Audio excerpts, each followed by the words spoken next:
Perang antara Israel dan Hamas masih terus berlangsung. Pasukan Israel terus membombardir wilayah Gaza yang menyebabkan ribuan nyawa melayang. Tapi kalian tahu nggak sejarah terbentuknya tentara Israel atau yang biasa kita dengar dengan nama IDF? Penasaran? Yaudah yuk kita bahas.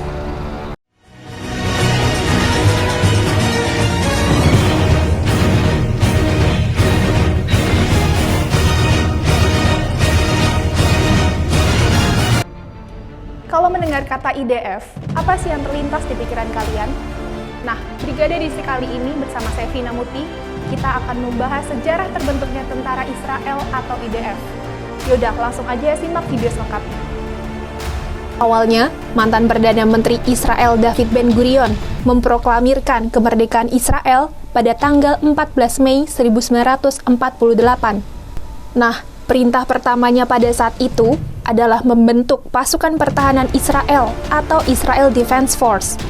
Lalu tak lama setelah itu, Israel kemudian mendirikan IDF pada tahun 1948.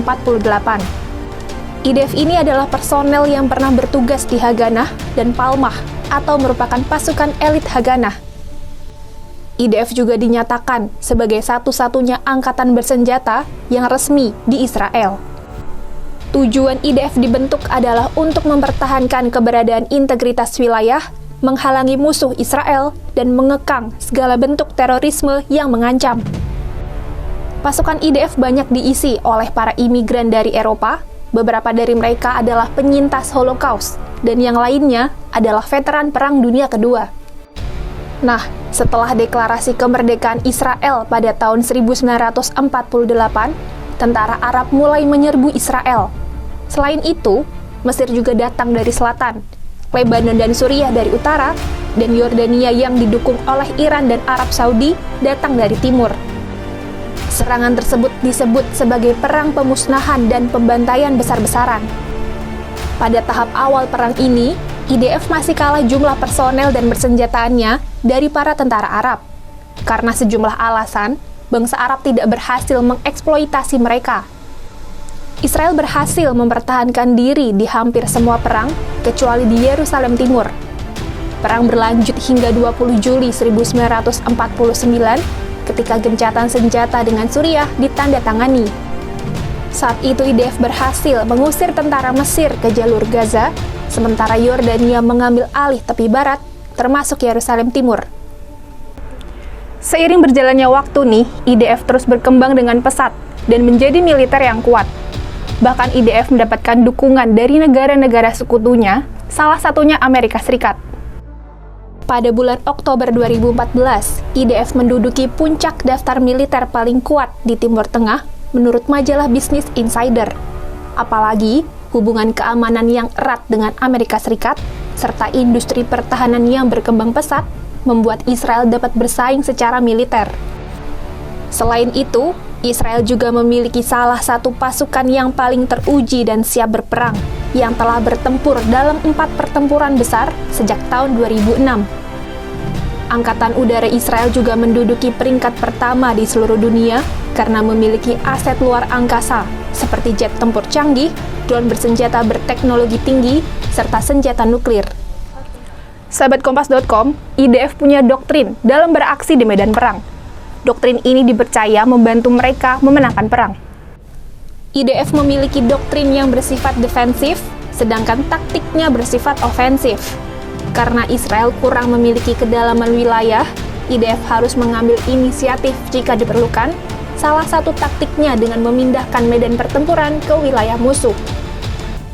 Meskipun selalu kalah jumlah dibandingkan dengan musuh-musuhnya, IDF tetap mempertahankan keunggulan kualitatif dengan mengerahkan sistem persenjataan canggih.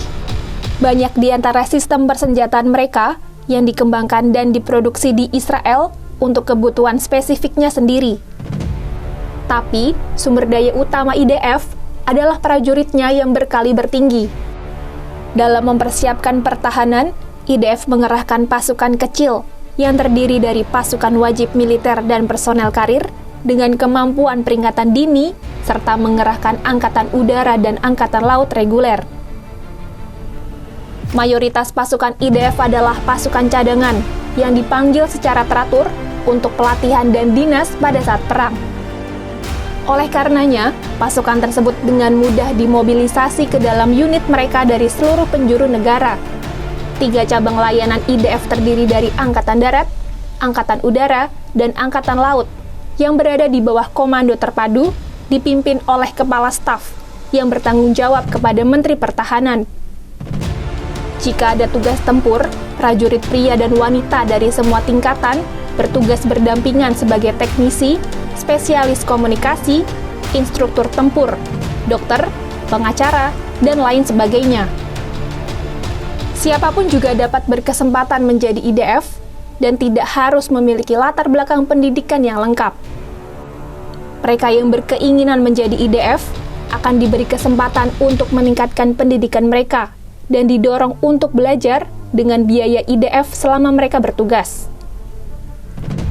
Lalu, untuk integrasi, tentara imigran baru akan difasilitasi melalui pengajaran khusus bahasa Ibrani dan program-program lainnya. Nah, itu tadi awal mula terbentuknya IDF hingga maju pesat seperti sekarang ini. Semoga perang antara Israel dan Hamas segera berakhir ya sahabat Kompas.com, biar nggak ada korban jiwa yang terus bertambah.